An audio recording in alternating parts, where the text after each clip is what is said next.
السلام علیکم، ٹیلن نیوز میں خوش آمدید۔ میں ہوں محمد حسیب خان۔ شامل کریں گے نیوز ہیڈ لائنز۔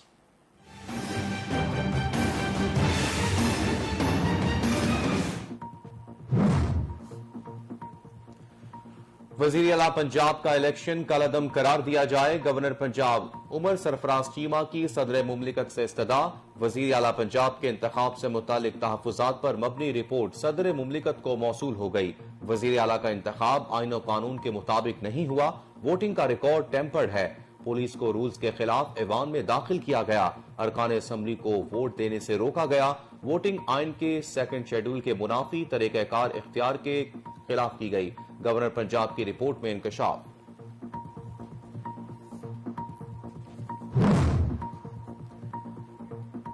عدالت رات کو کیوں کھلی؟ وزیر اطلاعات مریم اورنگزیب نے بتا دیا۔ کہتی ہیں صدر پاکستان پنجاب میں آئین شکنی کر رہے ہیں، عدالتی احکامات کی دھجیاں اڑاتے ہیں، پھر کہتے ہیں رات کو عدالتیں کیوں کھلیں۔ ایک بیان میں مریم اورنگزیب نے کہا، چیئرمین تحریک انصاف فسطائیت اور آئین شکنی چھوڑیں، پارلیمان کے اغوا کار نہ بنے۔ مریم اورنگزیب نے کہا، اس آئین شکن ٹولے کو آرٹیکل 6 کے تحت سزا ملنی چاہیے۔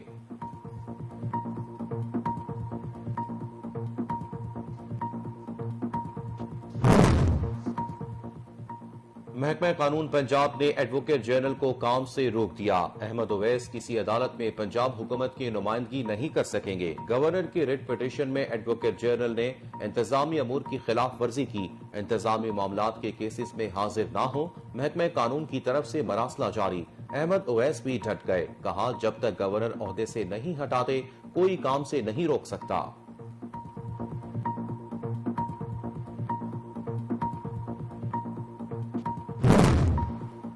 قوم یاد رکھے، عمران خان کی اسلام آباد کے لیے کال دینا حیران کر دے گی۔ سابق وفاقی وزیر داخلہ شیخ رشید کا دعویٰ، کہا ایسا زناٹے کا رن پڑے گا کہ پاکستان کی سب سے کم یہ موجودہ حکومت ہوگی۔ ایک بیان میں شیخ رشید نے کہا، ملک کے حالات گمبھیر، پریشان کن اور تشویشناک ہوتے جا رہے ہیں۔ جنہیں جیلوں میں ہونا چاہیے تھا انہیں اہم عہدوں پر تعینات کیا جا رہا ہے۔ ملک کے لیے جن کی عزت کرنا لازم ہے وہ بھی سوالیہ نشان بنتے جا رہے ہیں۔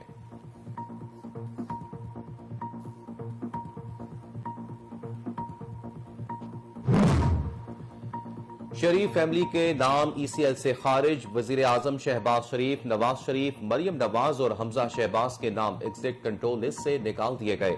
سابق وزیر اعظم شاہد خاقان عباسی اور احسن اقبال کے نام بھی ای سی ایل سے خارج کر دیے گئے۔ نئی پالیسی کے تحت ایگزٹ کنٹرول لسٹ سے نام خارج کرنے کا سلسلہ چند روز تک جاری رہے گا۔ سابقہ دور حکومت میں لیگی رہنماؤں کے نام ای سی ایل میں ڈالے گئے تھے۔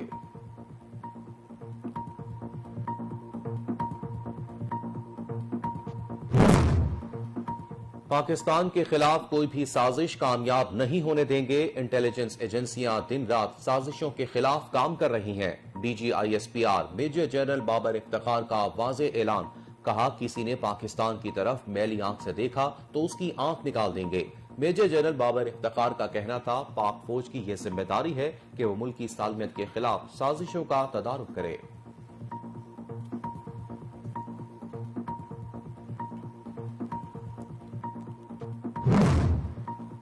کرتارپور راہداری سے متعلق بدنیتی پر مبنی بھارتی پروپیگنڈا مسترد۔ راہداری کا بزنس ملاقاتوں کے لیے مبینہ استعمال کا بھارتی پروپیگنڈا مسترد کرتے ہیں۔ بھارتی جھوٹی مہم کا مقصد کرتارپور راہداری کھولنے کے تاریخی اقدام کو نقصان پہنچانا ہے۔ ترجمان دفتر خارجہ کا بھارت کو منہ توڑ جواب، کہا بھارت اپنی اقلیتوں بالخصوص مسلمانوں پر سنگین ناانصافیوں سے عالمی توجہ ہٹانا چاہتا ہے۔ ترجمان دفتر خارجہ کا کہنا تھا، بھارت کرتارپور راہداری پر غلط بیانی سے باز رہے۔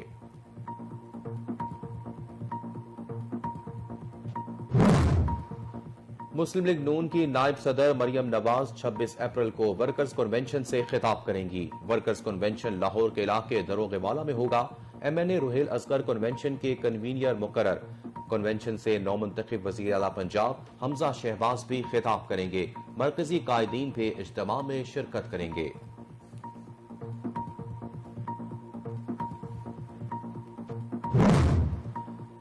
پیپلز پارٹی اور نواز لیگ میں معاملات طے پا گئے۔ بلاول بھٹو لندن میں نواز شریف سے ملاقاتوں کے بعد وطن واپس روانہ۔ 1-2 روز میں وزیر خارجہ کا حلف اٹھائیں گے۔